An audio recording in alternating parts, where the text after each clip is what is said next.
Well, good morning, my Teaserking family. How is everybody? Um, no, I'm just fasting, so I'm in a good mood. I think I was watching that Mr. Wonderful kind of ticked me off yesterday. Um, I don't like when people lie and tell stuff that hurts, the family. But I try to teach you to stay away from people like that. All right. So, how's everybody today? Uh,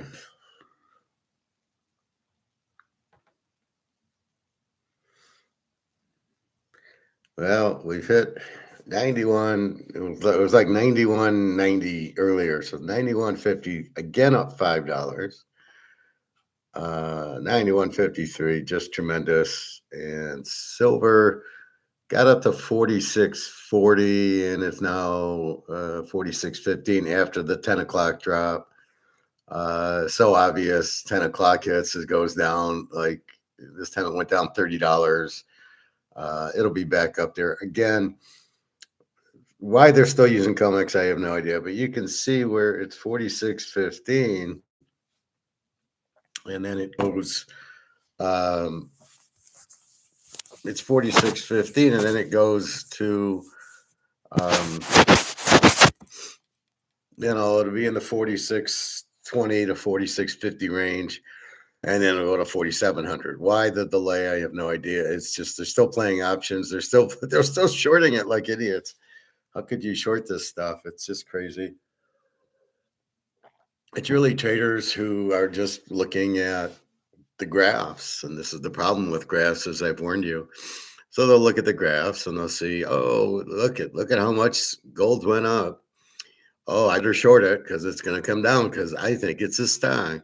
And then they realize it's not a stock, and then the value uh, doesn't go down. It keeps going up because it's not limited. Anyway,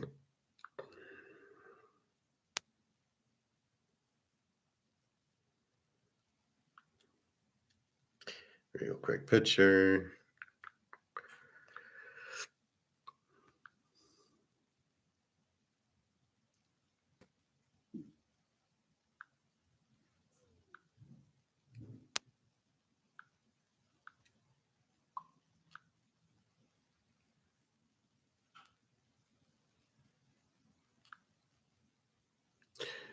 Anyway, so that's what's happening. So it's just again, it goes $5 a day silver. I had it in my title 76, and I had to change my title to 85, and now we're at 91.38. It's just, and as I say, it's not a stock. It's not like going up and down. It's just going to go up and up and up and up and up and up.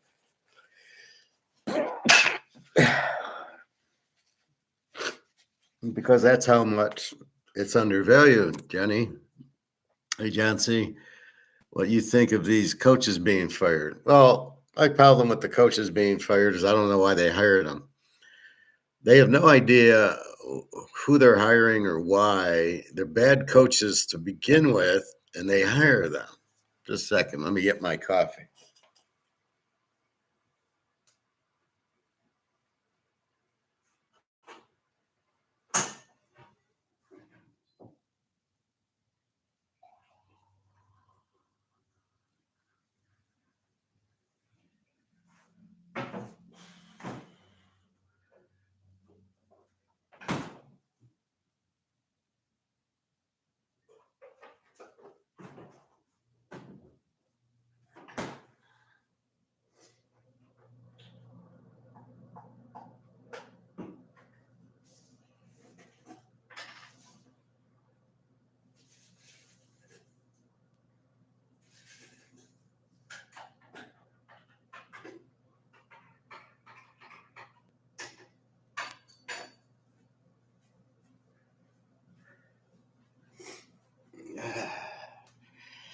So I'm up to, let's see, I fasted. I haven't eaten since Sunday night. Uh, So it's 24, 48, 72 hours at 7 o'clock. Let's call it 11. So 8 hours. So it's 66 hours now, I think. 60, no, 64, 66. 66. I'll have 8 more out. No, 64. It's 64 hours. I haven't eaten. I can drink, but that was the problem. Mike Tomlin quit the Steelers. Yeah, I just don't think he can. I think he had Aaron Rodgers was his last hope, and I think he's tired of losing and people giving him that he should fire. And I think he's been there 19 years, and I think he's ready to retire. This was it. He had Aaron Rodgers. They got DK Metcalf and everything else. So I think he thought this is it. And he's getting tired of losing and hearing about it too. I don't blame him there. And he's smart. He walked away as opposed to getting fired, which is rare. DeMarc Quay, hello. Yeah, I've been on a fast. So occasionally I do the fast. I usually try to do at least 2 days. I'm on the third day, so I've done 48 hours at 7 p.m. last night. So 7 a.m. I'm on 60 hours, and now it's 4 more. So I'm at 64 hours. See how easy that was to calculate? But when I tried to do 72 minus, it was harder. So yeah, 64 hours. And I really don't know if I'm going to eat today or not. It's a psychological thing. Thanksgiving I have like some pumpkin pie, and Christmas I had like a chocolate cream pie, and then I eat a little chips, and then I eat maybe some ice cream. And I know it's bad for me, but a little bit, right? I'm not eating it every day. I'm just eating a little bit here and a little bit there, and then I want to clean myself, so I clean my body out. It's called autophagy. When you fast for 18 hours, the little guy inside of you starts cleaning your cells, cleaning your body, and then they get into here. And if you have fat, I have a little fat here. What they do is they eat it. So the trick to it is the body needs energy to survive, right? And that's what food is. Food's energy. However, if you eat proper food, you don't get fat because the body won't store it. However, if you eat bad foods like sugar and carbs, your body will store that. It's stored energy, which turns into fat. So when you fast, like I say, once you get past 18 hours, your body is hungry. It needs food. It needs energy. And what it does is it says, he's got some fat here and in his butt and in his stomach and in his arms or whatever the fat is.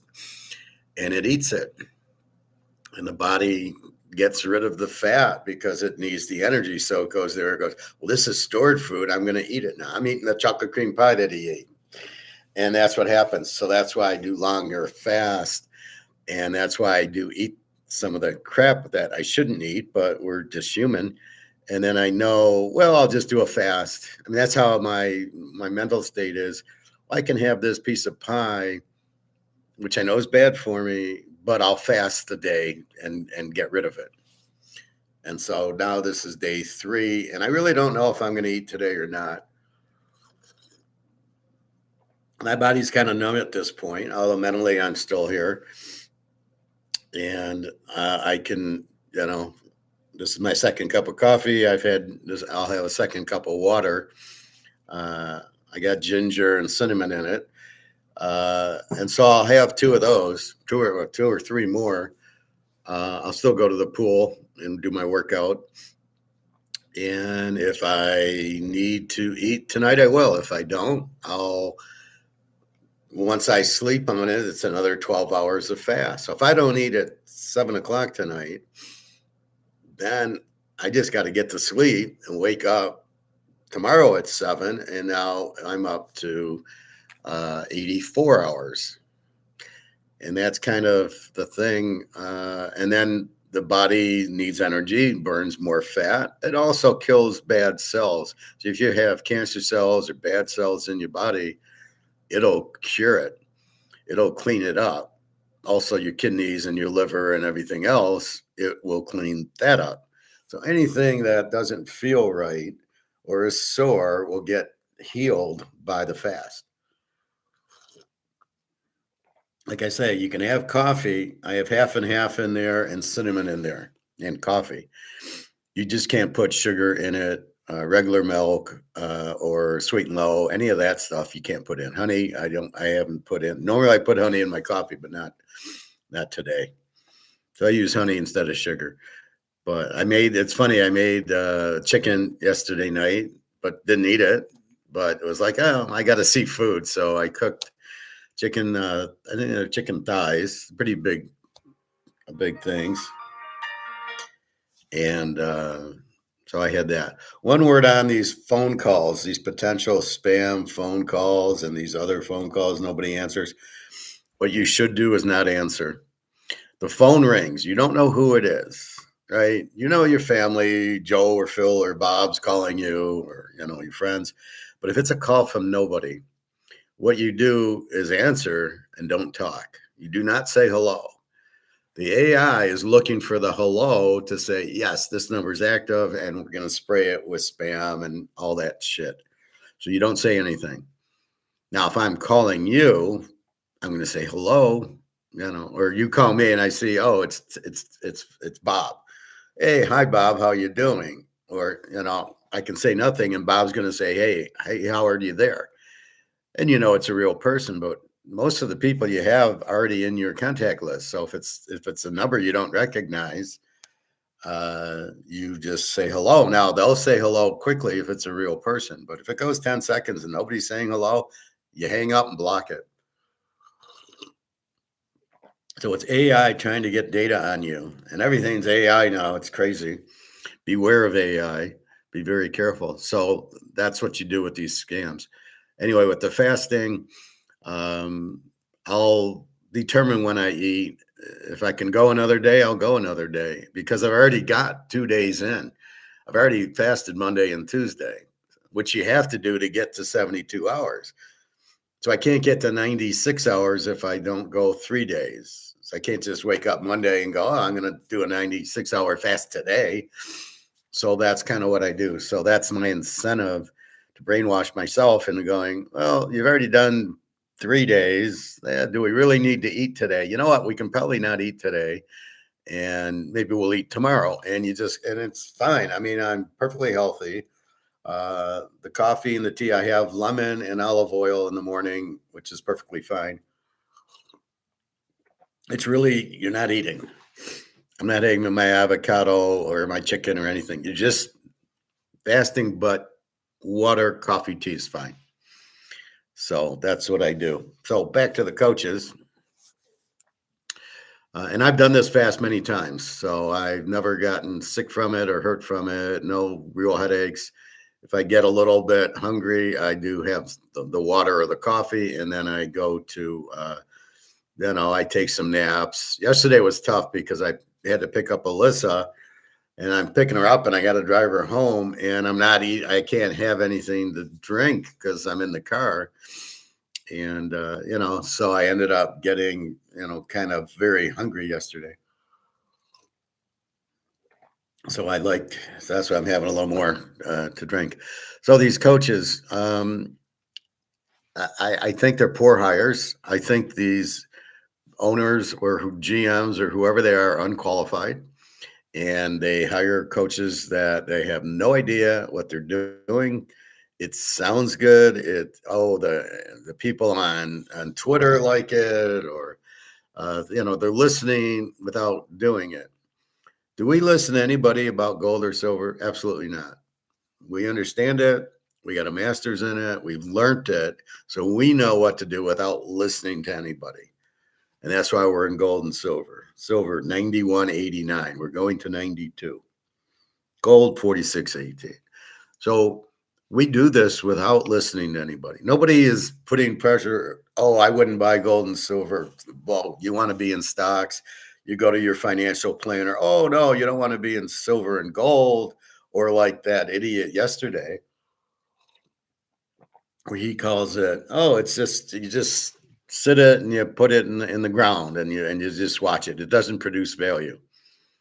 Well, it's producing a lot of value. I see. What does a stock produce? What does this produce? This is basically in the ground where it's sitting in a bank. What's the difference? It doesn't produce anything. You need to buy stock with it, or buy a Picasso with it, or buy a Rolex with it. You need to buy a real asset with it. And you need to understand the real asset that you're not going to get burnt in. So you need to use that to buy something that you think will go up. As Mr. Wonderful spoke, just dead wrong, the guy.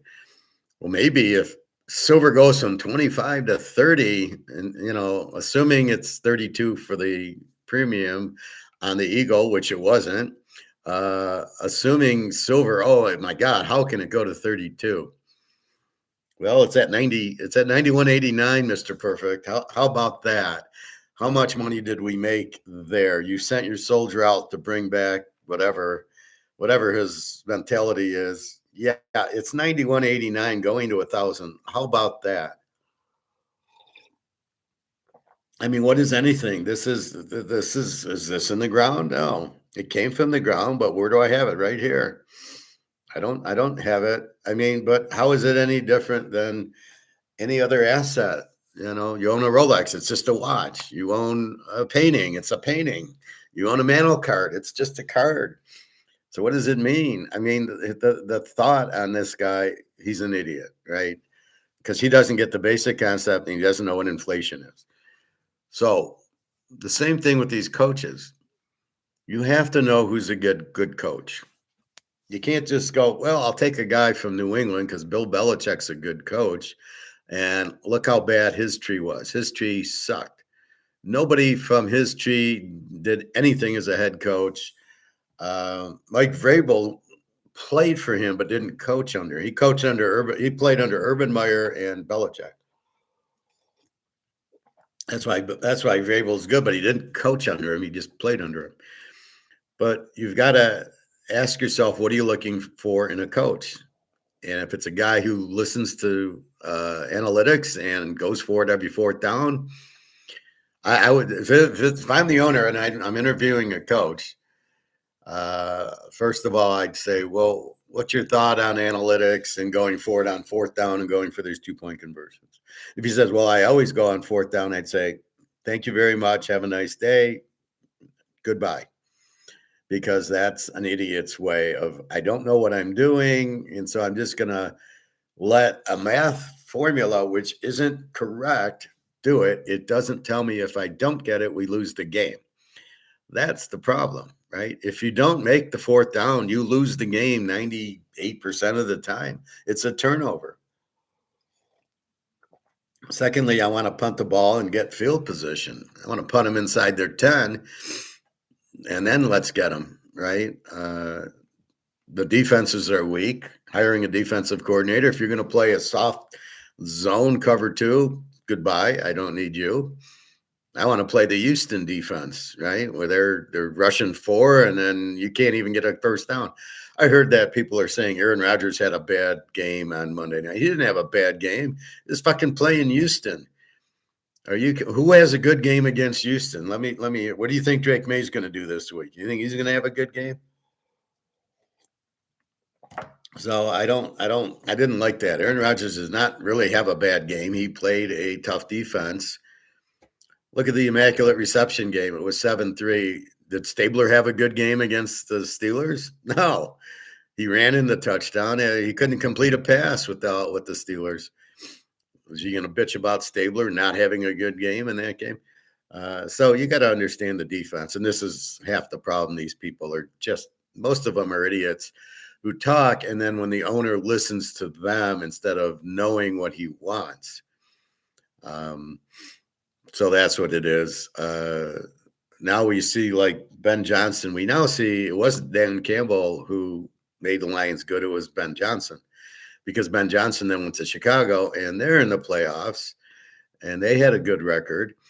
and Dan Campbell didn't. You know what it reminds me of? It's Belichick and Brady. Belichick took the credit for Brady, and then Brady said, fuck off, and he went to Tampa. He won the Super Bowl, and Belichick couldn't make the playoffs. So now who's the real, why did New England win? Well, it wasn't Belichick. Look at him in North Carolina. He sucked there. So it's mostly the player. Andy Reid's not a good coach. Mahomes, he's got Mahomes. That's why he's a good coach. How many games has Mahomes won for you at the end? Bill Walsh was a good coach, even though he had Joe Montana. Now it's Bill Parcells, who's a great coach, because he won with Phil Simms and Jeff Hostetler because he was smart enough to use Lawrence Taylor. That's a good coach. My best player is Lawrence Taylor. We're gonna play to that. So Simms, just run the ball. I don't care what you're going to punt. We're never going to go on fourth down because my weapon is Lawrence Taylor. And you have to be smart enough to know the art of war. What's my strength? What's my weakness? So the first thing I would interview a coach is saying, what's our strength and what's your strength and your weakness in coaching? What do you see our strength and weakness? What do you see the strength and weakness in the league? All these running quarterbacks, and how do you prepare to defend against them? I don't want to hear, yeah, you're a good coach, because you're not. And if you can't defend that, you're not a good coach. And if we have a running quarterback, I'll shoot the offensive coordinator. So that's not what we're looking for. So when they go to interview, I doubt they have any clue really what they're doing. So, okay, I don't like John Harbaugh. I think he had Lamar should have been a wide receiver, but he's going with this bullshit. Well, we'll play him at quarterback because he can run. Like have you seen a running quarterback win the Super Bowl? No, we haven't. Stafford, Mahomes, Montana, Brady.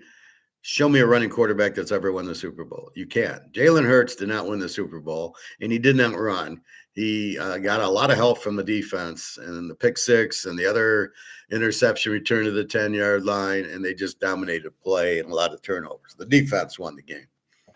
Just like Joe Flacco. He didn't win the Super Bowl. Ray Lewis did.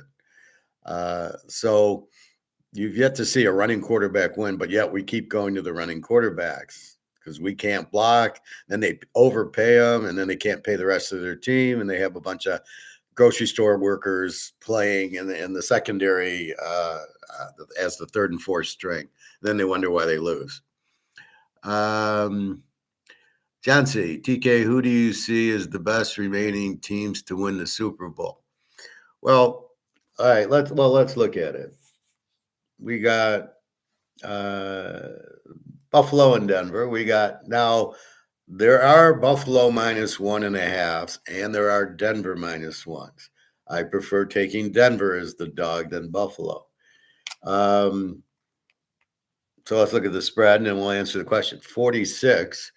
So it's either team -1 and 46. Denver an E team with a 23 defense, Buffalo a B with a 21. We got Josh Allen against Bo Nix. We've got Denver 16-1 in a teaser and 35-3 the last 2 years in a teaser. So is Denver the 1 seed most likely? Well, they have everything. You've got the great coach.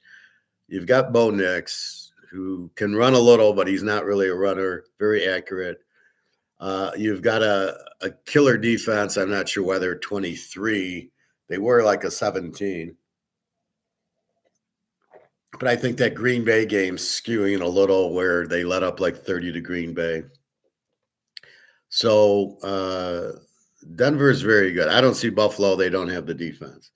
The Niners in Seattle, we got Seattle 745. We've got both A teams, but the Frisco is injured, 22 defense, Seattle with the 14 defense.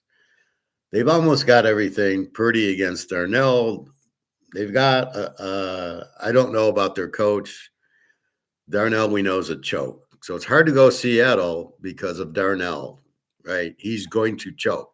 What Seattle did to get the 1 seed was run the ball and play defense. They didn't let Darnell choke. by running and running and running. And I assume that's what they're going to do Saturday night is a lot of running and not let Darnell choke. So can they win the Super Bowl by running and playing defense? They got a great defense. We'll get to it. We've got New England 3-41. This was supposed to be the late game, and it moved up to 3:00. They're both A teams. They both have 18 defenses. Their problem, their quarterbacks, Stroud and May. You can't. Stroud, we saw three turnovers on snaps back to the center. Maybe you need to send him under center because this guy doesn't have the concentration to look the ball into his hands. On some of them, he's looking at the defense as the ball is coming to him. One, he didn't even know the ball was coming. How does that happen? How does you not go okay and then the center hikes it? How does the center hike it without the okay? This always is like amazing to me. So very good teams with very good defenses, but you're lacking the quarterback. And our last game is the Rams and the Bears. The Rams 3.5, 48.5. This was 51. And as I thought, when it's 0, you're not getting in the 50s. Was this? How did I play this game?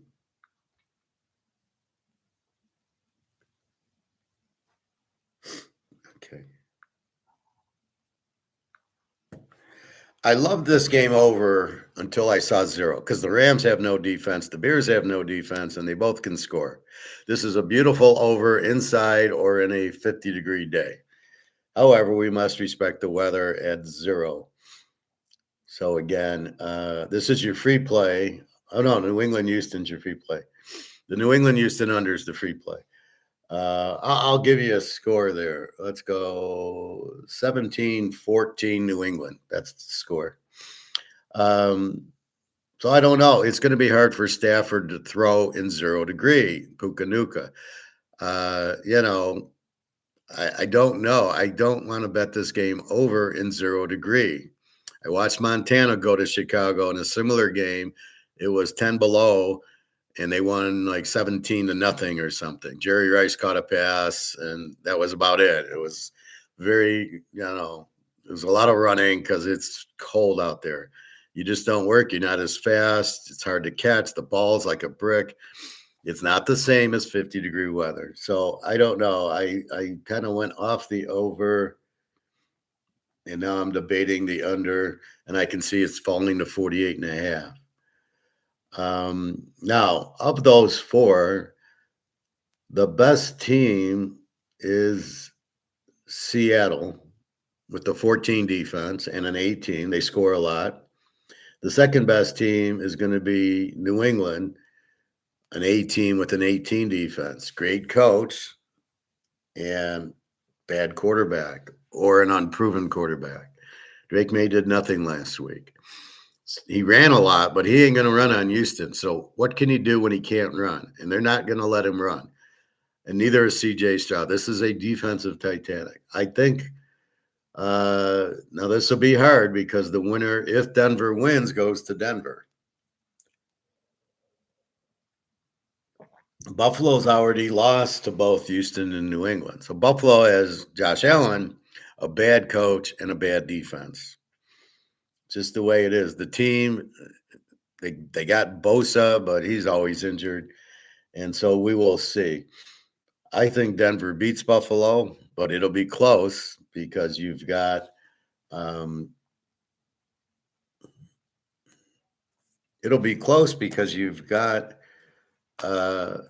Josh Allen.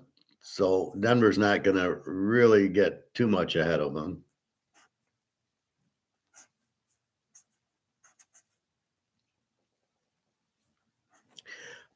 So we'll see. So breaking it down like that, who's the best team? They all have flaws, except really Denver. They're going to get a break because Houston's playing New England. They're going to beat each other up. Houston, a terrible disadvantage this week playing on Monday night. What is that? How the fuck do you have a playoff game and you hate the team play Monday and now they're playing Sunday afternoon? They've lost 2 days because they played Monday night. So your Sunday's gone and your Monday's gone. You don't start healing till Tuesday and game planning and everything else. They're at a huge disadvantage. I don't like their coach, Houston. I love their defensive coordinator. Great defense, but you're dealing with CJ Stroud. And on a short week, we will see. Totally unfair. The NFL's more worried about money than they are their own team. And they're worried about injury with this stupid kickoff, but yet they do this to the team. Or they fly him to London. They fly him to London, oh, that's going to be healthy for the players.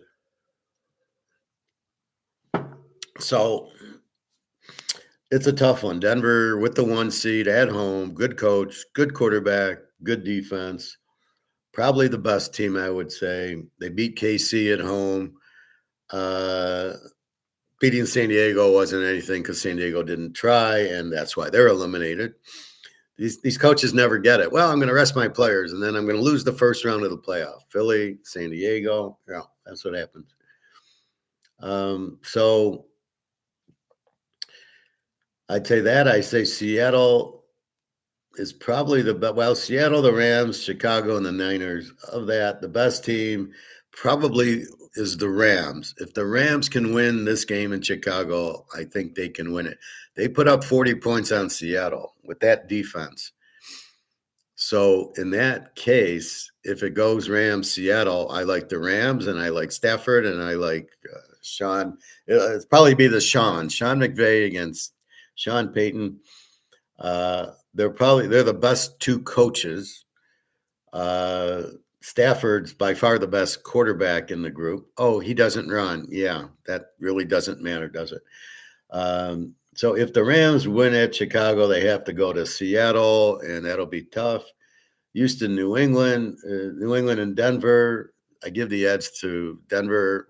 The coaches are pretty even. The quarterback, big edge to Bo Nix, and the defense is a tie. So in that case, that's a tease the dog game, Denver, New England. But Houston has a very big handicap in CJ Stroud, and the coach is not really good. Their offensive coordinator is not really good. They have a weak offense, great defense. And, DeMarco Ryans is in over his head. I look at him and I don't see this guy knows what he's doing. So to answer that question, if you're going to bet like who's going to win the Super Bowl, I would play Denver first, but it's hard because we got to see what happens. Denver's got to beat Buffalo, right? Can they beat Buffalo? I think they can. Houston, New England's going to be a war, and we'll see who survives out of that. And then if it's Seattle, if the Rams win, this is very tough to pick dead on the winner. The way the Bears play, I wouldn't be surprised if the Bears come from behind. And I don't know what happens the first 3 quarters with the Bears. They're down 16-0 to the Lions. Fourth quarter, 16-8, 16-16. Where is that in the first 3 quarters? I don't understand. Most of it is the bad defense because they let you march down the field, and hopefully you settle for field goals. And so they don't touch the ball that often until the team's worn out in the fourth quarter, I guess. The Lions used to do that with Stafford. They'd be down and he'd come from behind in the fourth quarter, and you're going, why didn't he do that in the second quarter? Why didn't he do that in the third quarter? So mostly this is how I see the games going. So Denver, Buffalo should be kind of wide open. Frisco, Seattle, I think Seattle's going to try to run the ball down their throat. And I think Frisco is going to struggle offensively against this defense. And they'll try to run it. So Darnell, it'll be very simple, little swing passes, stuff that Darnell can't fuck up too much. The Rams and the Bears, good luck with Stafford in the cold. The Bears, they played in it last week, not a problem. Barely an inconvenience. Look for the Bears. LA couldn't handle Carolina. So LA's had to fly to Carolina. I assume fly back to LA. Now fly to Chicago and play in 0 degrees. A dome team in a warm climate. That's not good. So I think the Bears can get the upset. And I'm not sure it's an upset, but we'll think the 3.5 points. And Houston, New England. Houston's on a short week, so I look at New England there. I gave you 17-14. You'll be lucky to get 17 on Houston's defense. I guarantee that. And the same with Houston, with Stroud and his fumbles. You're going to be, if you need them to score a touchdown late, you're not going to get it. The only way Houston's going to win is the defense has to score. Because Stroud ain't scoring. Very strong defensive game. The weather's not bad. Let's look at the weather. So to answer your question, I really think I can answer it better next week after we see these games. But my guess is Denver wins, Seattle wins, Chicago wins, and New England wins, which takes New England to Denver, which takes Chicago to Seattle. So I would say Seattle wins, and I would say Denver wins, and you got a great defensive game. We'll bet under in the Super Bowl with that. Seattle's defense is a 14. They're the best defense. Houston and New England's an 18. So Houston comes right after it. And New England, both great defenses. The Bears and the Rams is an over. Neither team really has a good defense. And Buffalo, Denver with a pretty good defense, but against Josh Allen, they're not going to stop him.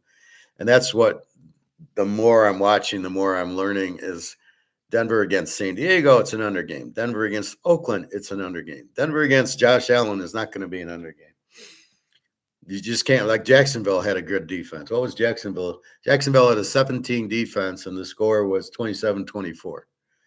So Josh Allen's going to get his points, and that's it. But Buffalo with the weaker defense, look for Denver, look for Sean Payton to get us home.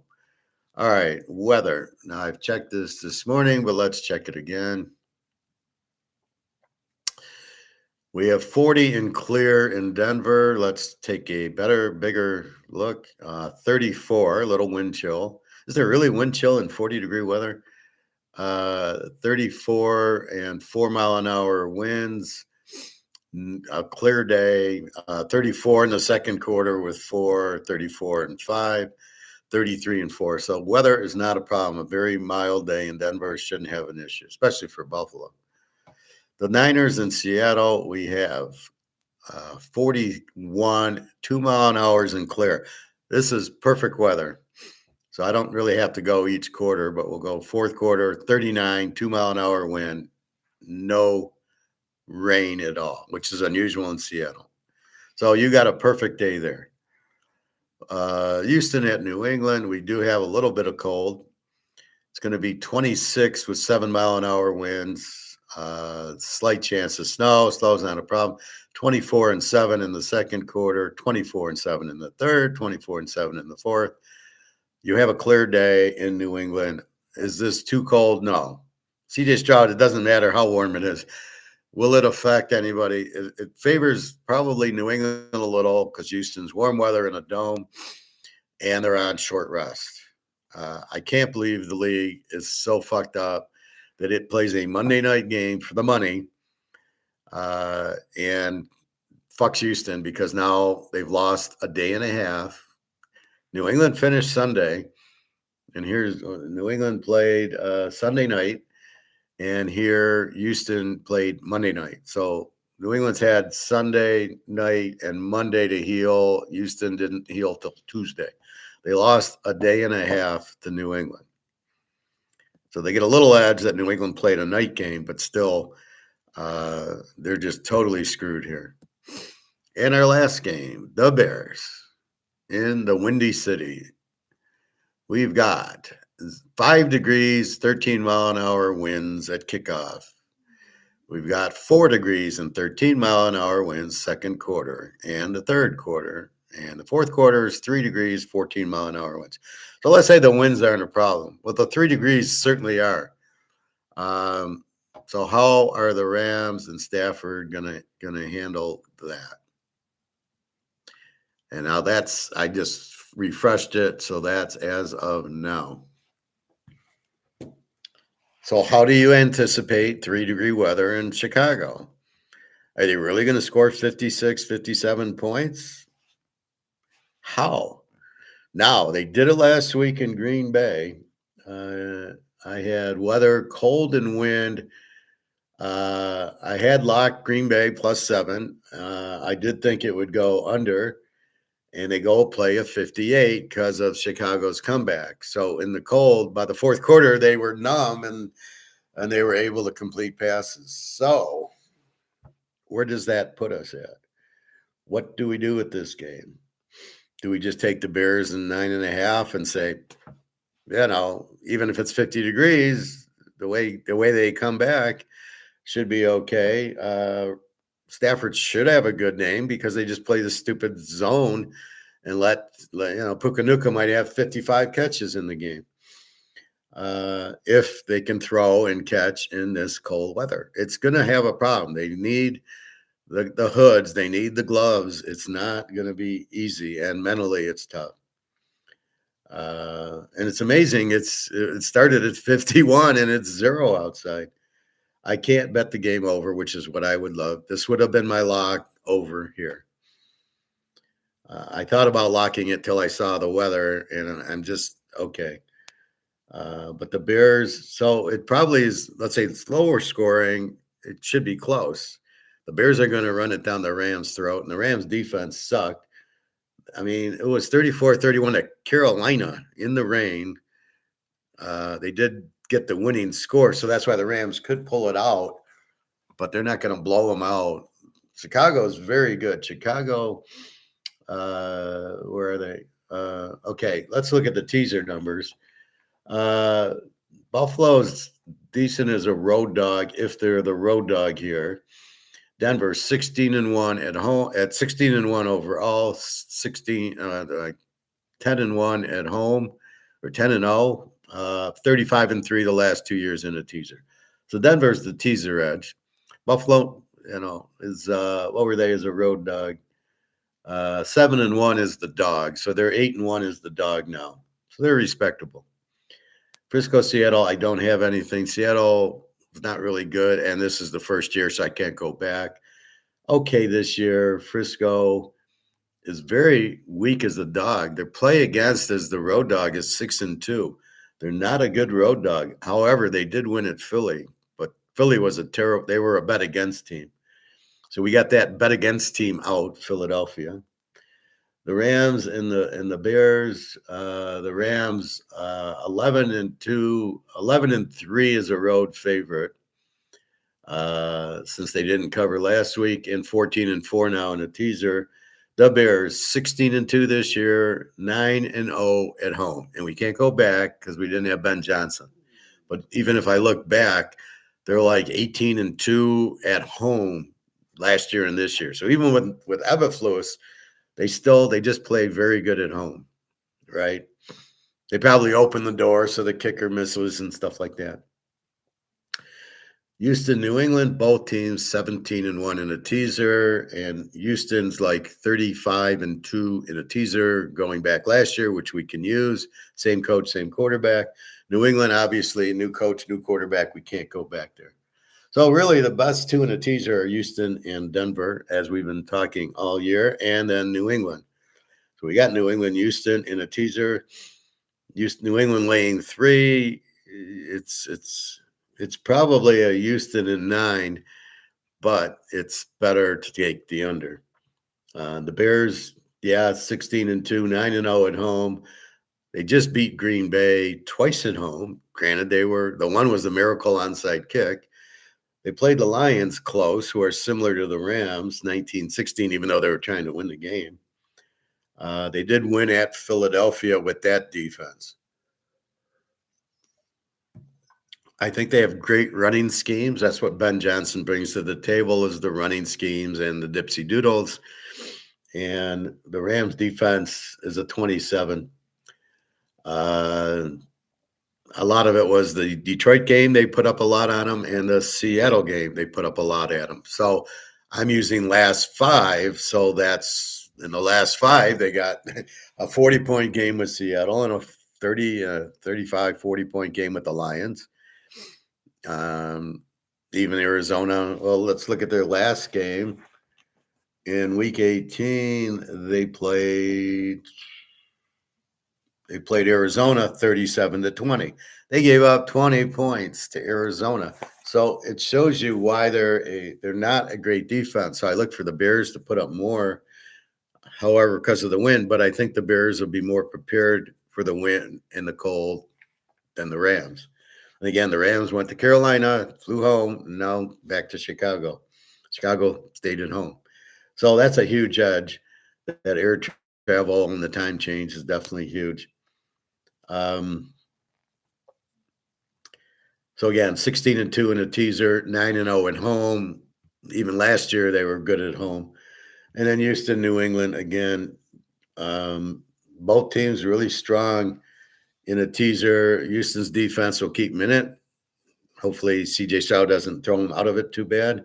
And then Drake May, he wants to run too much. I don't know what I was watching. I thought I was watching an old Oklahoma game where they're running the wishbone against San Diego, New England. Both quarterbacks, 90% of the time, went back and ran. So I got nothing out of watching Drake May if he's a good quarterback. I got a little watching the Buffalo game, but they don't have a defense. And then you got the pressure. So Drake May is going to try to run. He ain't going anywhere. And same thing with CJ Stroud. He's going to want to run. They're not going to let him. So this is going to be a very low-scoring game, just like it was last week. 16-3 New England. You're going to probably, like I said, I got 17-14. And I don't know that they can get 14 using Stroud. The defense has to score for him. So that's it. So best team is probably Seattle, but I'm curious with Darnold, and I'm curious with the coach. Denver, I love. The Bears, I'm starting to get a warm and fuzzy, but I don't trust Caleb. And then Houston, New England, I like New England better than I like Houston because CJ Stroud. And that's why we talk quarterbacks. Who's the best quarterback out here? Stafford and Josh Allen. Then we go to Nix and Purdy and May, and then we go to Stroud and Caleb and Darnold, and we wonder how they're in the pros. I don't really know why Darnold's in the pros, but I'm sure Minnesota is real happy they let him go. Now, they knew it was a choke. That's why they let him. Why do you think the Rams got rid of golf for Stafford? Because golf's a choke, and they knew that. And then they see here's so they pick up Stafford, and they're winning Super Bowls and they're winning all these games with Stafford because he's a pocket passer and golf isn't. And then you have Josh Allen, who just can't seem to climb the mountain, but it's not really his fault. Mahomes would pick him apart. Can Bo Nix do what Mahomes did? Not yet. Can he? Yes, maybe later. But Darnold, you got to worry about. Darnold's he's the Riddler. He's the enigma. He doesn't know how to win. He's not good under pressure. And what do you know? At least Purdy went to the Super Bowl, and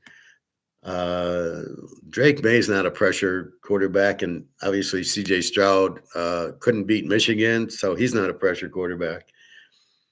Having a good game against Georgia and losing is not a good quarterback. Caleb, he's a choke. I wouldn't count on him to win you the game, although he's been doing okay. For Allen and Nix. So I think Nix will get to that level. I don't know why people don't like Nix. He's only like 80% accurate, and he can run to get out of trouble. Can he read defenses? We'll see. He should have a big day against this weak Buffalo defense. The worst defense in this is a 27 Ram defense, right? We saw him in a big game against Seattle. They made Darnold look good, right? So best defense, Seattle 14. And that's really what you want to look for and bet on is the best defense. The best defense wins these games. Don't kid yourself. So I don't know that the Rams can win it, but I don't know how good Chicago's defense is. I don't know it's much better. Although they did hold the Lions to really 16 points. And the Lions kicked a field goal at the end. So how the Niners scored 23 on Philly, I don't know, but we'll see what they do. But I think it'll be a similar game to that that Week 18 game, 13-3 Seattle. I think Seattle's just going to run it down their throat and not get Darnell into the mix. So I think that's how you have to look at it. Free pick, take Houston, New England under. They won't. There's no way they get to 40 in this. They probably won't get to 30. All right. College, Miami, Indy, 2 A teams. Miami, great defense, 14. Indy, an 11 defense, both A's. What do we do with this? I don't know. Indy is showing, okay, they beat Ohio State 13-10. Miami beats Ohio State 24-14. Indy, okay, the reason they beat Oregon like that was the turnovers. Are you going to get the turnovers from Carson back? Does Indy have this super strong defense? Well, they played Oregon earlier, 30-20. They won at Iowa in a 19-15 game. They killed Illinois, 70 points. They killed Purdue, who sucked.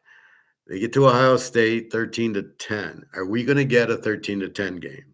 I don't think we're going to get the Oregon game per se, where they get all the turnovers, but their defense was strong. So can we go under in the game? Because we know Miami's got defense, but Miami's offense, now again, they look good against Old Mississippi, who doesn't have it. Old Miss's defense was a 27. So you got to discount what Miami did to Old Miss because they don't have a defense. Now, what did Miami do to A&M? A&M, they had a 25 defense. They weren't much better, and they weren't in their conference championship game. Their losses were to Louisville, close, and they lost close to SMU. I don't like Jennings that much. That was an overtime game. That was probably a turnover game. Will Miami turn the ball over? Possibly. Indy seems good. Now, this Ruben Bain's going to be all over the field. He's going to make it rough. Do we get an Ohio State game, 24-14, 13-10, or do we get, well, the Oregon, you can't count on 3 turnovers for touchdowns. I mean, you just can't count on it. Will Indiana choke a little bit because it's a championship game? They've never been there. And will Miami choke? I don't like Miami's coach. We think Indy's got the better coach. Quarterback, a little bit better for Indiana. Also, defensively, I got to go with Miami with Ruben Bain. I mean, they got a killer defense. However, they gave up 27 to Old Mississippi. So I think we got to go over in the game, even though the defense, because I think Miami putting up 24 on Ohio State tells me they're going to score. Is this line too much? I think it's up to 8-48. Do I get 14 points in Miami? Is that a good bet? They haven't lost by 14. The best team they played, Ohio State, they beat them 24-14. They held them to 14. They did get what I look at is they scored 24 on Ohio State. Indiana didn't do that. Indiana put up 13 on them. I still think Miami's the live dog in this game. First of all, they're at home, so the weather won't be a problem for them. Secondly, again, the Ohio State win and then beating Ole Miss. So they're playing good. Carson Beck's running pretty well. Indiana, yes, they got this great defense. They did beat Alabama 38-3. And then they come back beating Oregon. Now 56-22. Again, Oregon getting 22. Now, Oregon has probably the worst quarterback in the playoffs. Miami, Carson Beck, so he went to Georgia, so he's okay. I can't talk to you now. So he's okay. And then you've got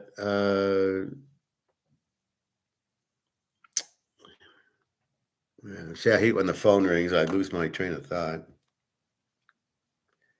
Just a second.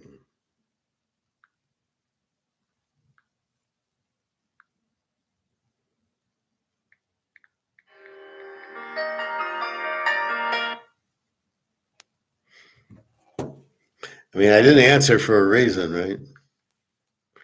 So we're not going to get all these turnovers by Oregon. It's not going to happen. So is this going to be a close game? I think it could be. Again, Miami at home, used to the weather. And beating Ohio State, you don't realize how good that defense is, right? It's every bit as good as it's an 8 defense. They put up 24 on them. Miami will move the ball. This will be a close game. I'm getting that feel. You get skewed by the Oregon game, and that's the problem. So Indiana beats Ohio State 13-10. Then they go roll the Tide 38-3. And then they go roll Oregon 56-22. And everybody goes, oh, they're going to roll Miami. Every game's an independent like poker. Every hand is separate. So that's the thing. Every hand's separate. So I got pocket aces, and now I got 9-10 of diamonds. Maybe I play it to see the flop, but every hand is independent. Even though I say that with roulette, if red hits, I'm playing red again. Even though they're independent, that's where I look at the streaks. So here, Indiana's playing well, almost too well. You win 56-22. You're kind of so I see 2 ways to play the game. You play Miami in 14.5, which is huge, with a killer defense. The only problem is their coach sucks. He doesn't realize you can take a knee and run the 30 seconds off the clock. On the other hand, you have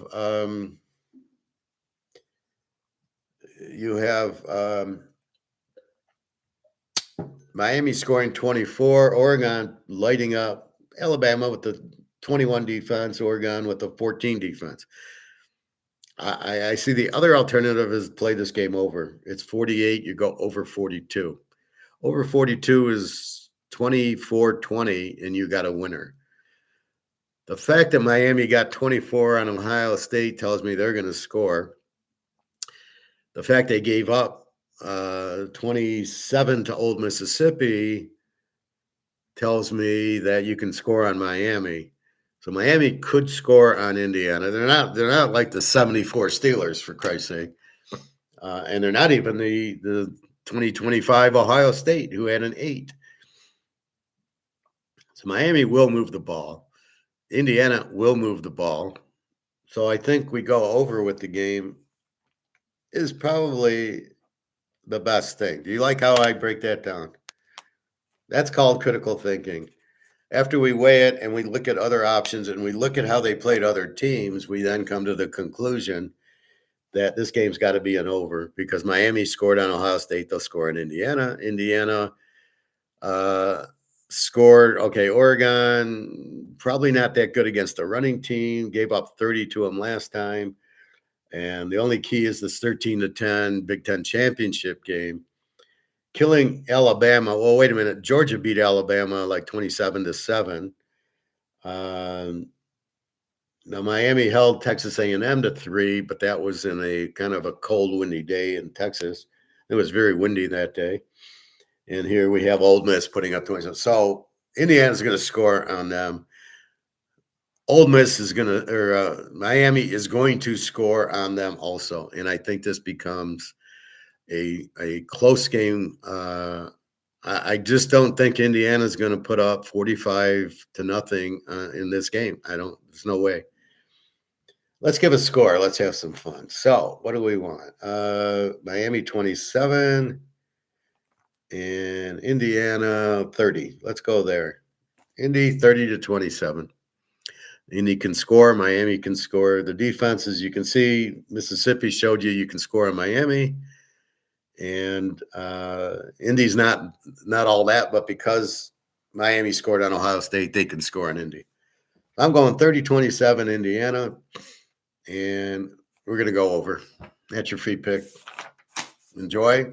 Buy a lot of gold and silver with it. And that be football. Any questions? We're talking coaches. I think you need a coach that doesn't just go for 4th down at his own 5-yard line because the analytics say so. TK, okay, so John C., I answered. Can you agree Buffalo got an easy road to win a Super Bowl with help Mahomes? No, I don't agree with that. John C., D-Mark, I think Buffalo needs to outscore everyone. Defense is bad. Yeah, I think Buffalo, even though they lost to Mahomes and they beat Lamar last year, Lamar is not good. So having him out, it makes it tougher for Buffalo. Having Mahomes out, Mahomes knew how to like control the game. Who can do that now? No, none of these other quarterbacks can. Can Knicks control the game if they can run it on them? Drake May, we have no idea, and CJ Stroud, we know can't. So from that standpoint, they're going to struggle with New England's defense, and they're going to struggle with Houston's defense, and they lost to both of them. And they're going to struggle with Denver's defense here. So that is your problem. So again, you're looking at it wrong. It's did Buffalo find a defense? And the answer is no. Um, yeah, Bose is going to play, but how long is he going to play for? 10 minutes, and then he's going to pull a hamstring or hurt his back or hurt his leg or something. The Boses are like the most injured people I've ever seen. I don't know if they're really injured or they're just doing it. I didn't like when they sat out their senior year at Ohio State, both of them, and I thought that was really terrible. Too much of that where you're sitting out and to get ready for the pros. Like, what the fuck? So I look at it like that. So I don't buy Buffalo. Like I said, I think the best team is Seattle, running and playing defense. The Rams, if they can beat the Bears, are probably the best team. I don't think they can beat the Bears. And then New England, Houston, and Denver. So whoever wins that probably. So it's probably going to be New England, Denver, and then I would put Denver in the Super Bowl if it gets to that. Bo Nix against May, and that should be a good game. But Buffalo, they barely beat Jacksonville last week. And let's not forget, Josh Allen's injured. He got a concussion that they ignored. He hurt his knee, which they ignored. So he's coming in a little banged up. Now, it doesn't matter. It's the divisional round. He's going to play as long as he's not in a wheelchair. And he's going to run around a little bit. The concussion, they make too much of it because they're worried about lawsuits. I think he's fine with the concussion. You watch these old games and these players with the concussion, now look at Lynn Swann, right? He got George Atkinson or Tatum knocked the shit out of him in the 74 game or 75 game, the ice game. And he came back next week in the Super Bowl against Dallas and had 3 of the best catches you've ever seen in your life. So, yeah, I don't think the concussion really matters. So I think Allen will be fine. But there's a reason they're 12-5, and there's a reason they don't have a defense. So going to be hard for them to beat Denver, and it's going to be hard for them then to beat the New England, Houston. So to go beat New England at New England is going to be hard for them. I just don't think they can do that. They're getting a break with cooler weather in Denver, but Denver's used to it too. So the weather won't be a factor except for the Bear game. It's got to affect the Rams. It's got to – Stafford can't like it, and these other guys – Devontae Adams is used to it. He played in Green Bay. But Pukanuka, I don't know where he's from. I think he's UCLA or USC. I think he's UCLA. And then Stafford from Georgia in Detroit, it was all warm weather. And when he had to go play Green Bay or Chicago, I'm not sure how good he did. So he's seen the cold weather in Green Bay and Chicago, but I don't know. And you get a little bit – that's why most of these teams – there's only 2 teams that are dome teams, the Rams and Houston. All the rest are outdoor teams because they're mentally tough because they got to play in the elements. These other guys who play in the dome don't do shit. So anyway, that's the thought on that. Okay. Any other questions? Coaches, how do you hire them? If I'm the owner or the GM, they wish I was their GM. If I was the GM, they'd be winning Super Bowls.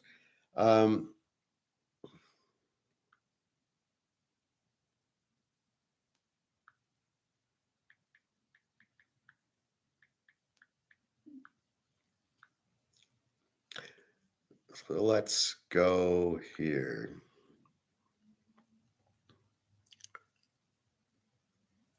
Another depth of thinking. There's a lot of these where people just don't think. It's more emotional.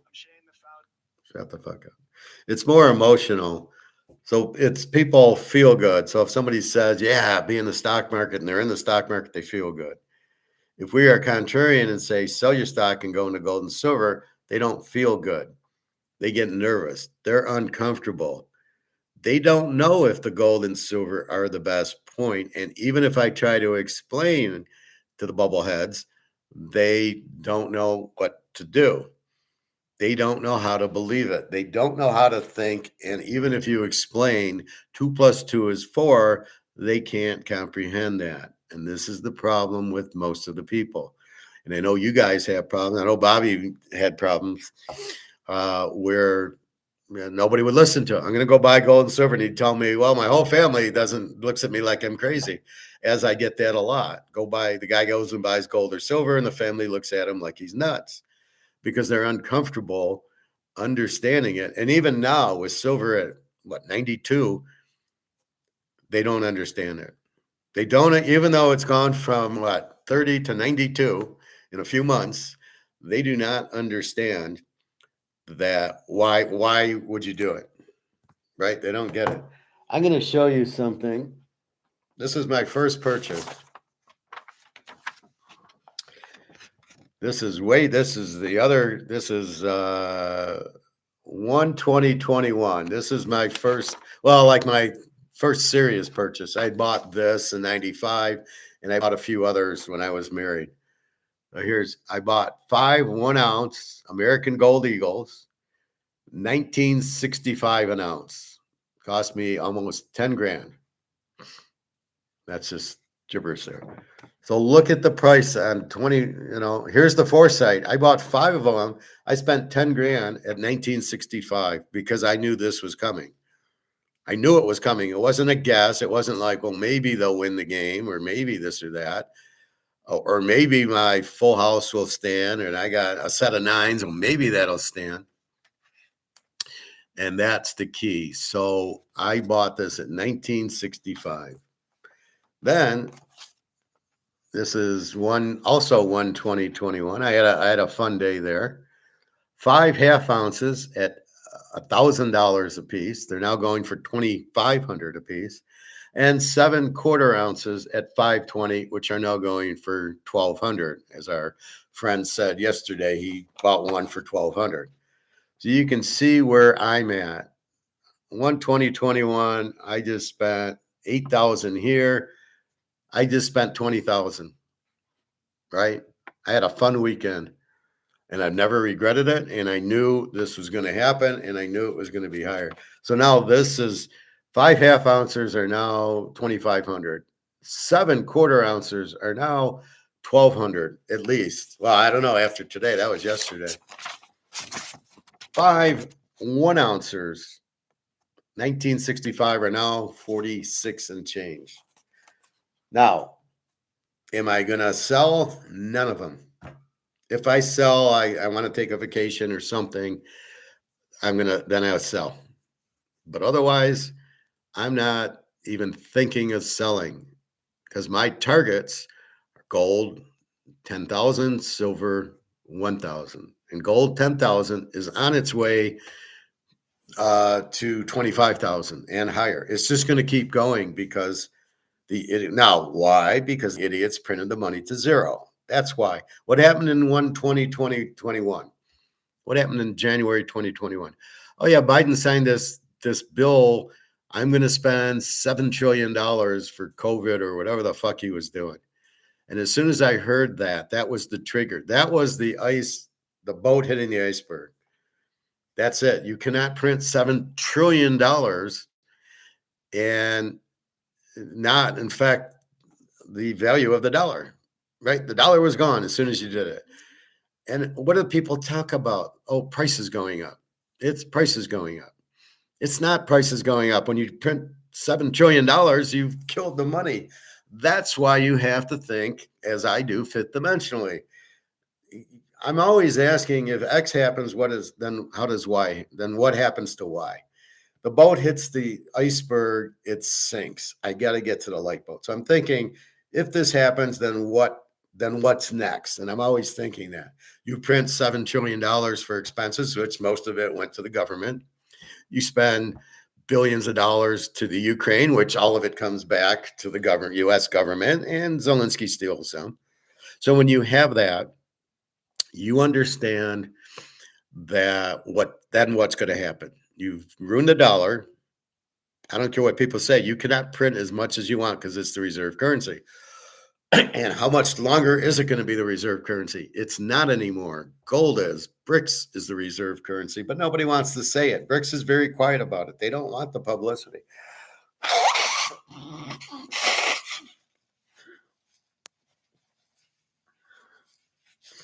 So if BRICS is the reserve currency, then what do you have, right? So what do you think the value of gold and silver?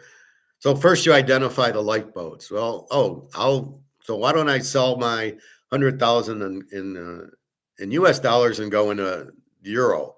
Well, this is monopoly money too. Well, how about the Swiss franc? No, there's no German anymore or French. How about the British pound? Well, that's fucked too.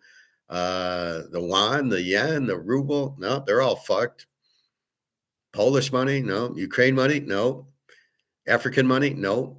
There's no alternative. There's only one lifeboat. This and gold, of course. I call them one, but so two lifeboats. Gold and silver are your only lifeboats.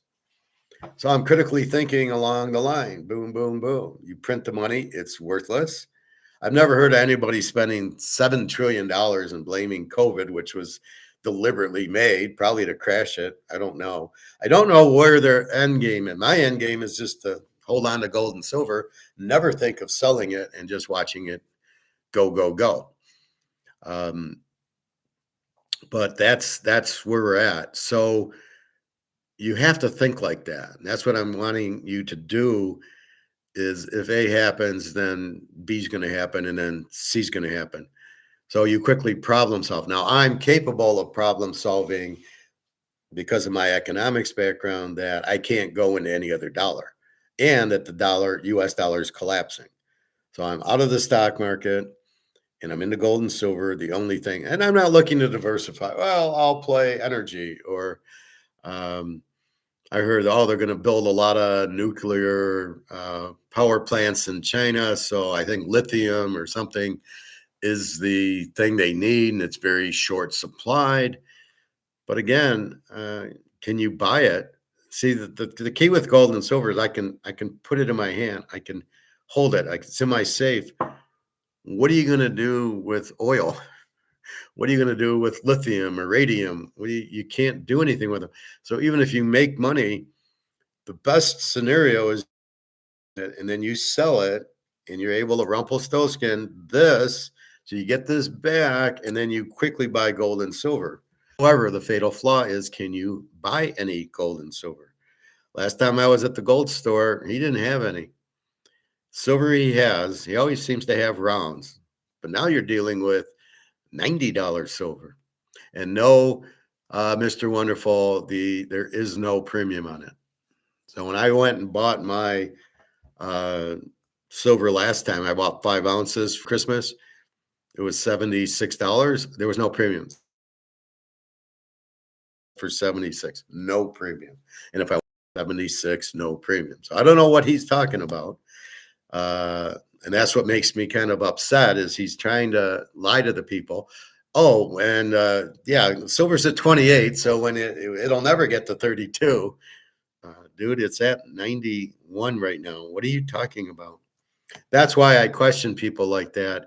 They get on as Mr. Know-it-alls, and some of you guys buy his shit, and that's the problem. You got to understand on your own. You can't listen to do it. Peter Schiff does not know what he's talking about. I know one of you guys is a Peter Schiff fan. Get away from him. He doesn't know. Andy Scheckman doesn't know. I give you Egon and I give you Mark McGuire. Those are the two, besides me, you should be listening to.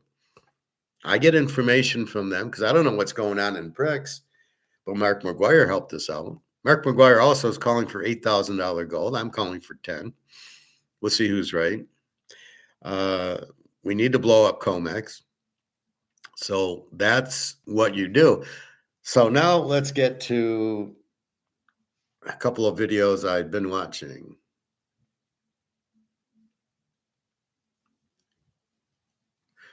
Do you like my steakhouse? I was there. That was in Amsterdam, that Amsterdam steakhouse. Notice it says Argentina restaurant, whatever, whatever. So it's Argentina beef. Okay. Um, Retail apocalypse has begun. What does that mean? There's 15, I guess, no, 10 major chains are closing. Now, these are like the dollar store and JC Penney, not really good. Now, why are they closing? Because they haven't kept up with the market. Now, let's carry it through. The market changes. Now there's Amazon. People are not going to the mall. They're not going to TJ Maxx. They're going on Amazon and buying their goods. So, of course, here's competition. This is a beautiful economic story I'm going to tell you. Competition changes your market, changes your philosophy. You can't be blind and just keep going. Well, we'll be okay. We're J.C. Penney. We've been around for 30 years. Well, no, it's not what happens. So what happens? Okay, so this is going to happen to McDonald's too. We can't wait. The market's changed. The competition's changed. Now in retail, it's more Amazon, where people are shopping online because they're all lazy. And who wants to buy clothes at Amazon? I don't get that. And you're then looking at it where people are shopping online, so nobody's going into your store. You still have your fixed costs, your rent, your heat, your utilities, the building, and your employees. You still got the manager, you still got other people working there. You might cut a few salesmen, but you still got the bulk of the fixed assets, the fixed expenses, your rent, utilities, the lease you're paying interest on. And so it's going to collapse. So we can follow it from Amazon collapsing, stores like this. And then they go out. Well, wait, what happens if we keep following it? They have a loan at the bank that they have because they have a store and they're paying whatever to, Bank of America. And as they go out of business, and they're one of the 10, as they go out of business, what happens to their loans that they have with the bank? They go out. Sorry, I'm out. I can't pay you. I'm out of business. Well, it fucks the banks. Now what happens to the banks? They're expecting that income to come in. That's the thing with the banks. They do a loan and then they charge you interest from a loan that the money just came out of thin air. They charge you 10%, which is such bullshit. But then they're expecting the 10% so they can pay their customers who bring in 100 grand and want 2% interest. And so a lot of people are going to get caught in the bank. A lot of the store goes out. A lot of employees get unemployed. And a lot of the banks crash because they're expecting this money and they're not getting it. That's just these stores, right? Now we look at 15 car brands no one is buying. Ford and Nissan was one, and a few Japanese ones. So these companies are going to go out of business. These people will become unemployed. Taxes will go down because people aren't working. And you can get a car pretty cheap. What's going to happen to the value of your car? It's going to go to zero, basically, because there's such a big supply. See, here's the alternative of gold. If there's all these cars in the lot that you can choose from, the price has to go down because supply's high and demand's low. People aren't buying the cars, they're too expensive, and they're trying to go it. These are why the car brands no one's buying is because, like Ford raised their prices for years. There's no buyers. Now they're trying to cut the prices and the buyers already walked away. Sorry, we're buying Toyota. I'm not buying Ford or GM. So they're stuck with all this inventory, which they can't sell. And if they do sell it, they're going to have to give it away because with huge supply and how big is the demand with interest rates high? I bought my car in 2018, interest rates were zero. I think I paid 2% for my loan for my car. 2%. Now it's 5. It's probably costing you 7 or 8%. Again, I know what's going on. So when I see it at 0%, I quickly run and buy a car, which is the whole strategy. When interest rates rise, I'm not going to buy a car. I don't want to take out a loan in higher interest rates. I want to take it when interest rates are zero. So all these cars that can't be sold, all these brands that are going out, what do? They still have all the fixed costs. Right? Ford GM still have plants to close. They have all these plants and all this machinery and equipment and all these robots to make the car. And they got to lay off all their management. And Ford's going to cry and raise tickets to the Lions. But they're all going out.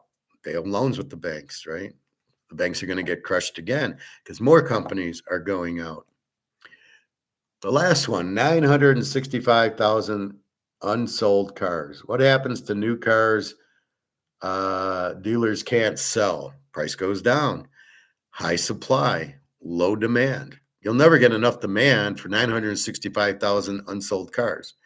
Price goes down. The cars sit in a lot. Well, whoever owns these lots, Ford, GM, can't sell them. They got inventory sitting there. They got an asset. So if I want to sell my Canadian club and I got 10 cases and there's no buyers, it's not worth anything. This is only worth something if I have a buyer. That's what a market is. So if we carry this forward, there is no market for these cars. Nobody wants them. The price is too high and nobody wants. So you have something, you're trying to sell 965,000 units of something that nobody wants. How the fuck are you going to sell them? But since you've already built them, all your costs are in them, you've got the loans with the bank because you're not getting revenue in. So the idea is I build the car and I've got all these plant and machinery and tooling and all this to build the car and all these robots and the warehouse and I got to buy tires and all the steel and make the car, the engineers and all the finance people. That cost me a lot to make the car. But the idea is then I sell the car for 30 grand and per unit, if I make 1 million cars, I need 30,000 to cover my cost and make profit. So my cost, let's say, is 20,000 per unit and I sell it for 30. I make 10,000 a car and I'm going to sell 1 million cars. That's how I make money. In the meantime, I'm taking out a loan from the bank because I don't have all that money and I'm waiting for it. And as I sell the cars, I pay the bank off and all my employees and my rent on all the plant site. But you've already spent the money on, let's call it 1 million, cars, right? So I've already made 1 million cars and paid my workers and paid the plant and paid the steel and paid the tires and the interiors and the computers. I can't get revenue in. So I have all this cost going out with no revenue coming in. Who gets fucked? Well, the employees say goodbye. The companies go broke and the banks get hurt because I don't have all this money, so I'm going to borrow from the bank, from Chase and JP Morgan and Wells Fargo. I'm going to borrow millions of dollars, but don't worry, as I sell the cars, you'll get paid. No, I can't sell the cars. And guess who gets fucked? The banks, because I'm going broke. I don't have money to give you. And then it drops to the employees who have credit card payments, car payments, mortgages, who are now out of a job because the company went out because they couldn't sell. And all these people are out of a job. And guess who doesn't get paid? The mortgage and the car payments and the credit cards. Who gets hurt? Again, the banks. Because the banks have loaned the money for the cars and have loaned the money for the mortgages. The one that's really hidden is the commercial market, where the commercial real estate buildings, strip malls are going out also. And this is the part of the internet that nobody saw coming. A company like Amazon has basically killed the economy. Yeah, it's cheap and it's hard to compete with them. And I don't know how they can sell things so cheap, but this is the problem. So you have Amazon, you've killed malls and stores and where people go and people just buy online. They don't want to leave their house. They got DoorDash. They got to, so things evolve and markets change.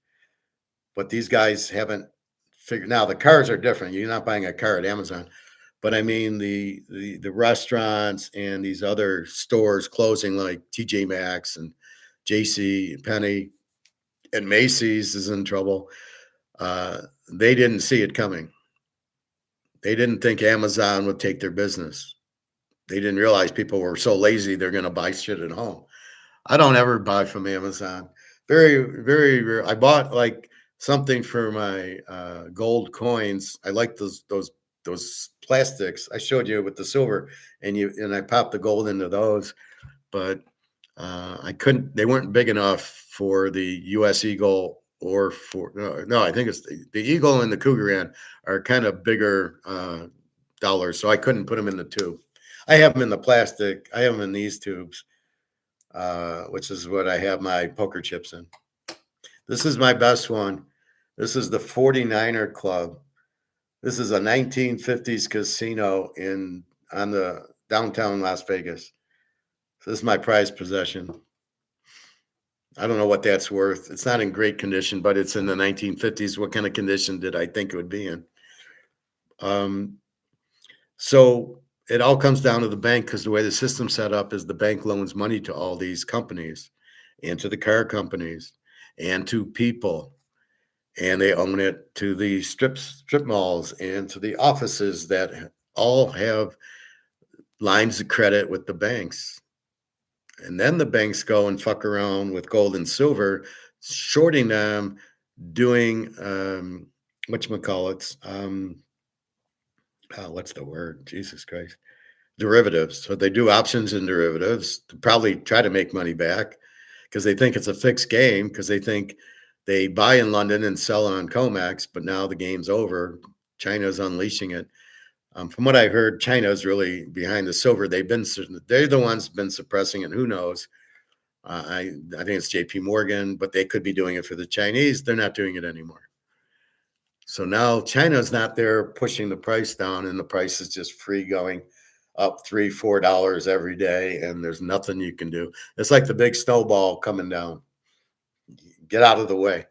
So on all these things, this is the economy. These are markets changing. What used to happen in the 60s and 70s and 80s is no longer.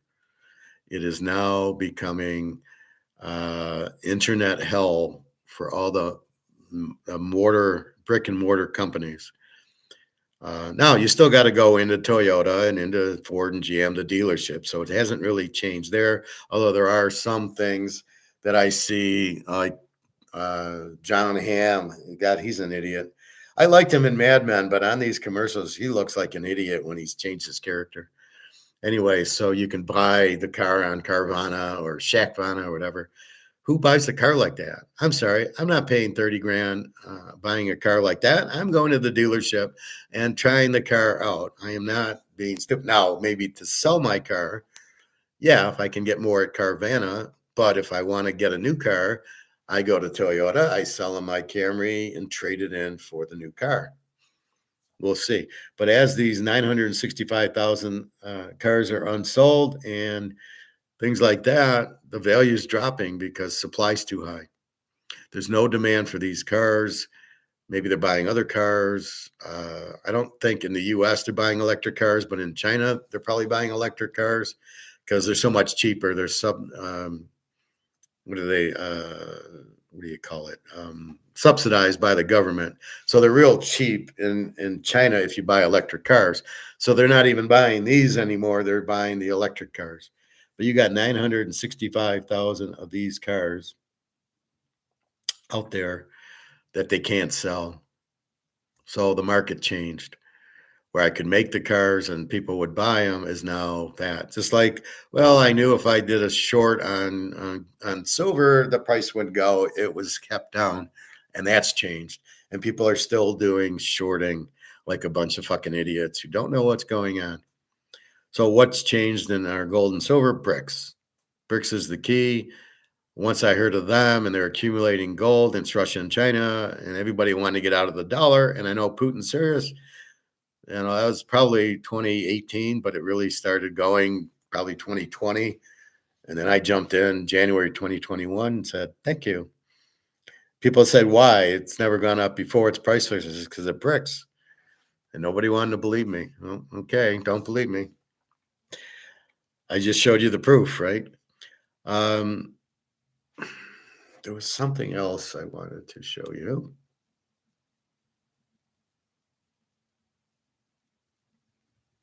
So the retail collapse. So again, why did the retail collapse happen? Because of Amazon.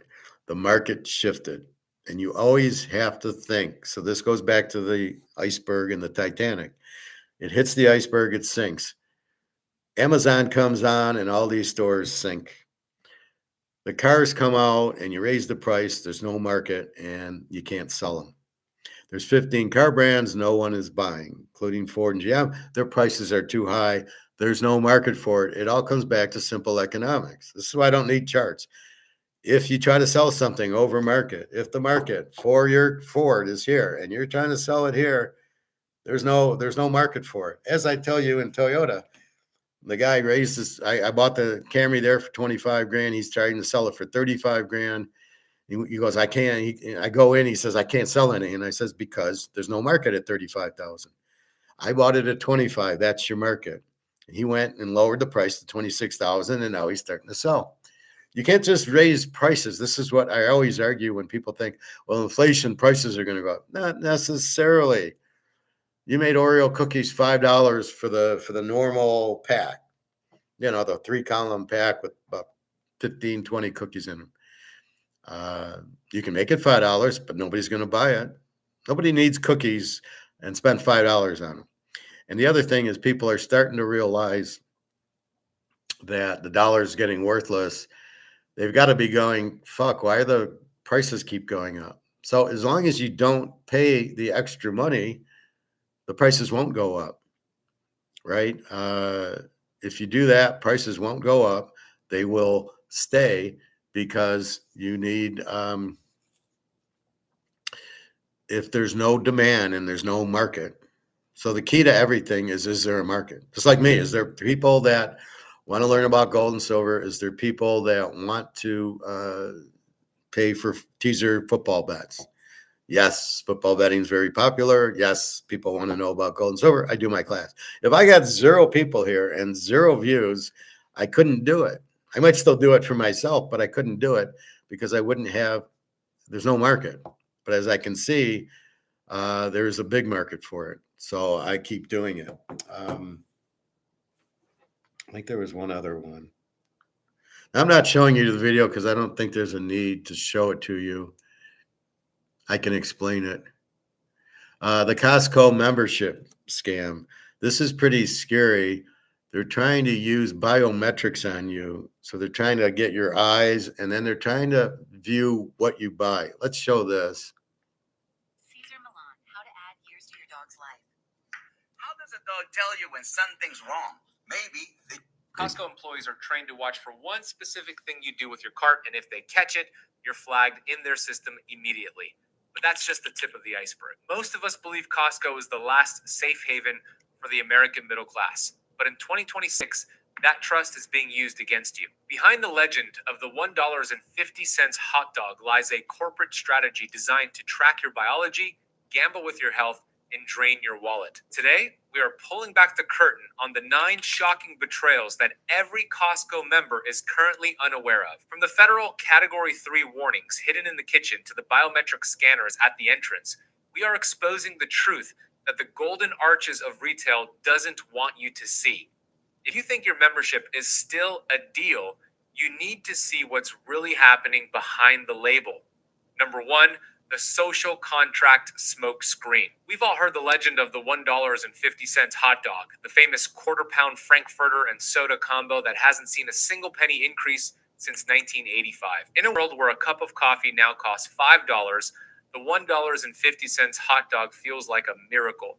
It's the ultimate symbol of Costco's social contract with the American middle class. Legend tells us that when former executives suggested raising the price to cover inflation, co-founder Jim Sinegal looked the CEO dead in the eyes and threatened his life. It's a story we love to repeat because it makes us feel like someone is finally on our side. And the numbers back up the legend. Costco sells over 200 million of these combos every year, losing significant money on every single. But as we move into 2026, that hot dog is starting to feel less like a gift and more like a high-calorie smokescreen designed to distract you from a much darker reality happening just a few aisles away. In fact, that distraction is so effective, you probably haven't noticed that the very floor you're walking on was designed to trap you in a psychological loop, and it starts the moment you try to find the milk. Number 2, calculated confusion. The race at track. Imagine walking into a building where every single step has been pre-calculated by a team of behavioral scientists. Most of us think we're in control of our shopping list, but at Costco, the freedom to choose is a carefully constructed illusion. Have you ever noticed something strange about the walls? There are no aisle signs. In a standard grocery store, you can look up and see cereal or pet food. At Costco, you are intentionally left in the dark. This isn't an oversight. It's a tactic known as calculated confusion. The warehouse follows a racetrack layout, one giant loop that forces you to walk past the 85-inch televisions, the seasonal kayaks, and the diamond rings before you can ever reach the staples. By removing signs and constantly shuffling inventory, Costco transforms a 20-minute errand into a 40-minute treasure hunt. This engineered wandering is designed to trigger decision fatigue.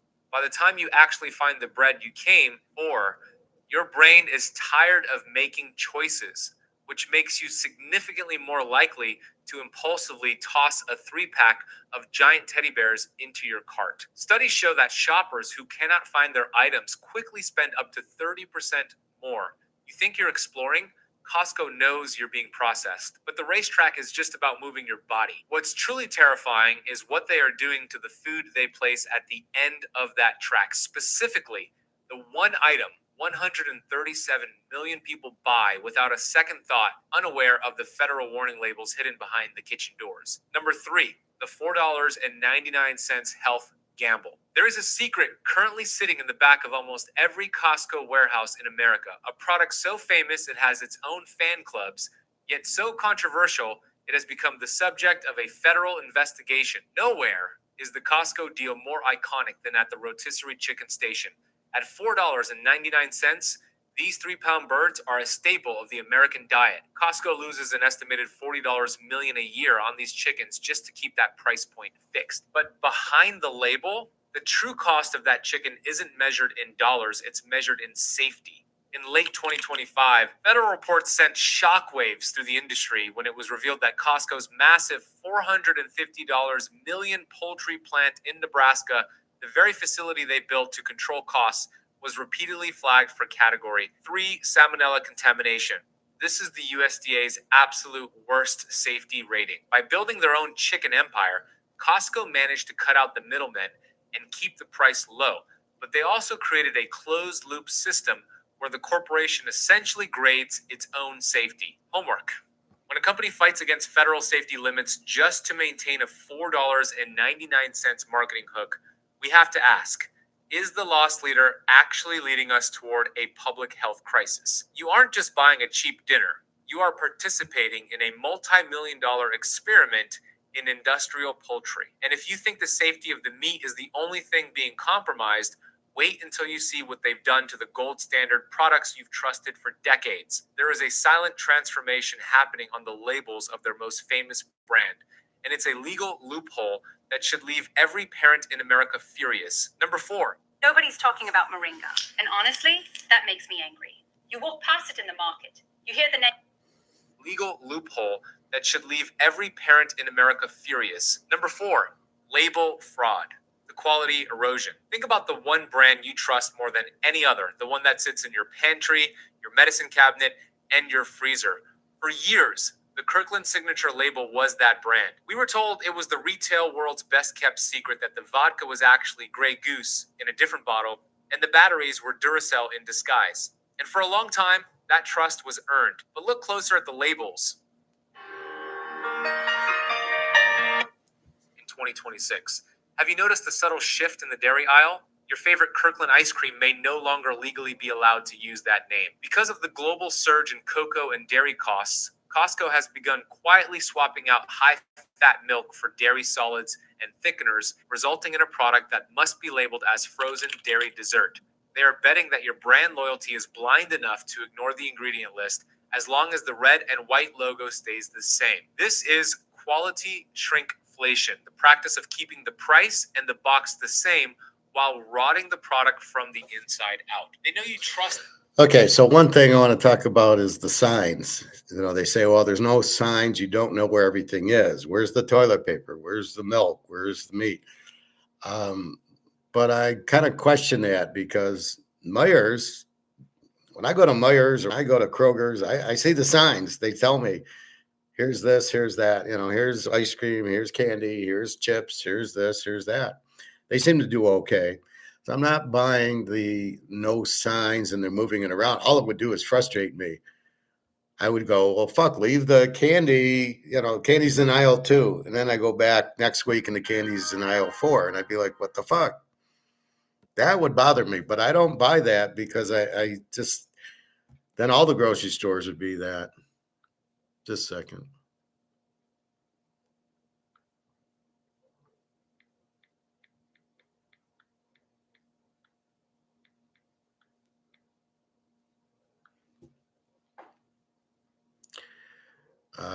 Anyway, so that's the thing. The food being worse. Well, that's everywhere. Every grocery store has the same thing. And if you think Oreos are made the same, Coca-Cola is not sugar anymore. It's high fructose corn syrup. That's the biggest killer, high fructose corn syrup. So you want to avoid that.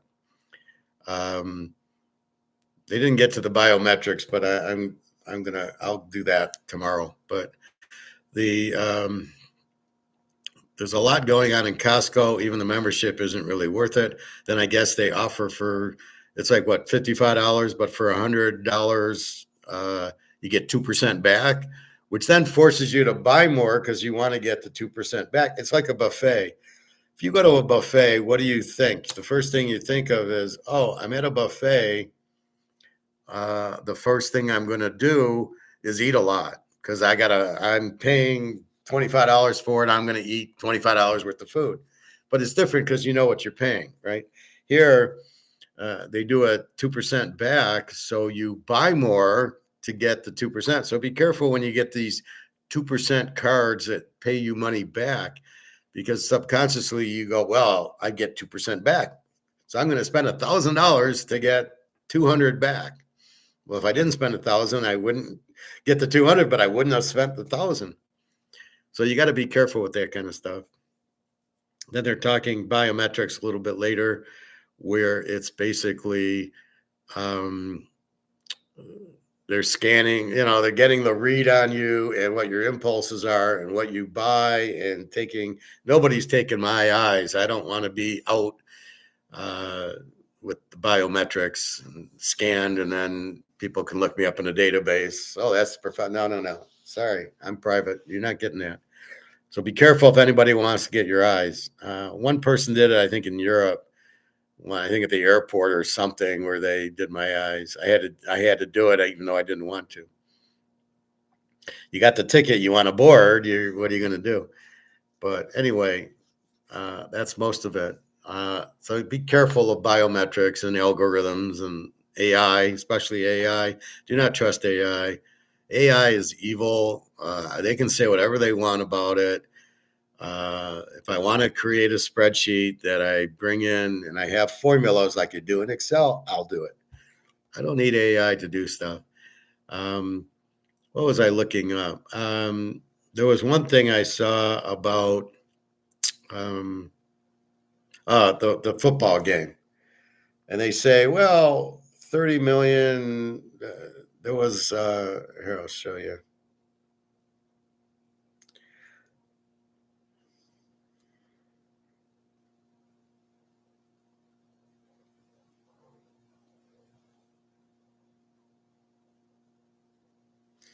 The Bears Packer playoff game on Prime Video became NFL's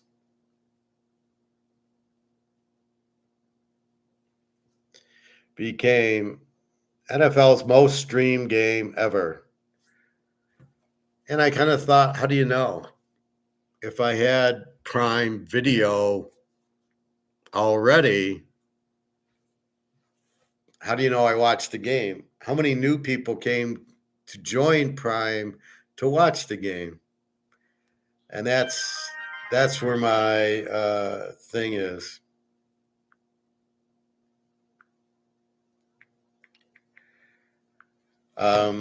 That's where my thing is. So how do you know that like when I have Netflix, how do you know I watched the game on Netflix? You don't know what the fuck I'm watching. And I didn't join Netflix for the game. I have it for Money Heist. So how do you know that I'm watching the game? That's what I've always said. You have no idea what I'm watching. I might watch it for 5 seconds and it goes to commercial and I flip off. So you calling every time I come back and forth because of these stupid commercials? So I don't buy any of that shit. I think it's just for the advertising. I think it's all phony. Tell me how you know if, how many the only way I could say is if you have, okay, Netflix football, and then people touch the button to pay $5 to watch the game. Otherwise, you have no fucking idea. People joined it and things like that. So I think that's false. So I will leave you with that. I don't buy 30 million people. It's bullshit. And then, Netflix was huge on Christmas. I don't buy that either. People are not joining Netflix for the game. They're either on Netflix for the movie and like me, and you just happen to have the game on. So I watched it, but I have already, you didn't add me to Netflix to watch the game. The fact I watched it for 10 minutes, whatever, then I realized it was on CBS or Fox, and I went there. So what are you talking about? All right, let's see where we're at with our gold and silver, and then I got to go get Alyssa again.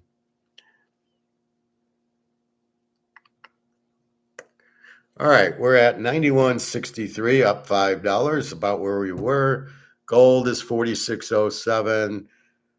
It's funny, when China has gold, it's 46.40, and when the U.S. gets it, it immediately goes down to 46.05 at 10 o'clock, and then it ebbs and flows. What are the U.S. doing? They're shorting gold when the rest of the world's buying it. I mean, these are the dumbest people I've ever seen.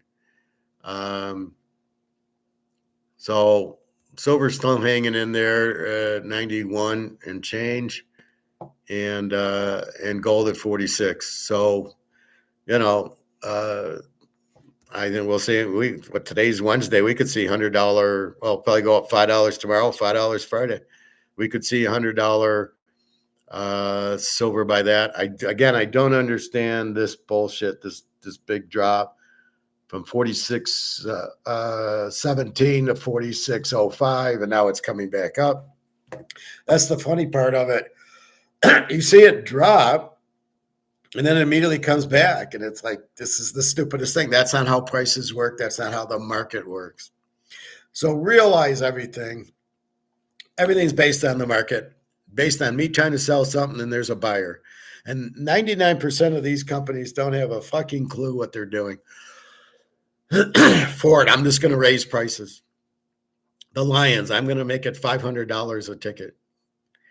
Well, I know we had a bad year last year, but we'll be better next year, and people buy it. That's why these lion slappies are ridiculous. And I'll leave you with that. So 4609, $91 silver, which hard to believe, but it's there. And I have some of these silvers I'm buying for $21, $22. Just beautiful. And it's funny how the timing is. So at 10 o'clock drop, and then we got a 12 o'clock drop, but then it kind of comes back. So a lot of it, the drop is, I think, so they can buy cheaper. But again, this is all options and derivatives. This is not a nickel, 1 ounce of physical. So keep that in mind. And with that, I will bid you fond farewell. Any questions before I leave, please feel free. I do it live to get the questions and comments so I can respond, and gives me ideas what is on your mind. A lot of football coaches, be very careful who you hire. If they say, I listen to algorithms or analytics, then I would never hire them. And those are most of the coaches that get fired. They go for it at their own 30. They don't get it. They lose the game. Now they're 5-11, and yeah, you're fired because you didn't do it. I don't think the owners know what they're doing. They're trying to guess what the people want, which is ridiculous. And the other thing about that thing about all the people joining Amazon is they say they're the younger people, which leads me to there's no tax on gambling. So that's could be why you're getting it. And all these bullshit player props, which is absolutely ridiculous. That's where they're fucking you with that, because you're getting player props instead of betting the team. I can analyze the team. I'm not even interested in analyzing the player. You're going to play Houston. Would you play any New England guy to go over his number? No way. They're not going to do anything. Look at Aaron Rodgers. He threw for what, 70 yards? And Aaron Rodgers did not have a bad game. He played the Houston defense. Let's get that straight. Anyway, I think that's about it. And www.teaserking.com. Have a good day, everybody, and I will talk to you tomorrow. And I don't know if I'm going to keep fasting or not. I'm very hungry, but I know it's healthy for me. If I can go one more day, if I can get through dinner tonight, man, maybe I can't, but we'll see. All right. Have a good day and take care. www.teaserking.com. Your free pick again is the Houston, New England under 41 goes under 47, and the over in the Miami, Indiana college game. All right. Take care, everybody. Have a great day.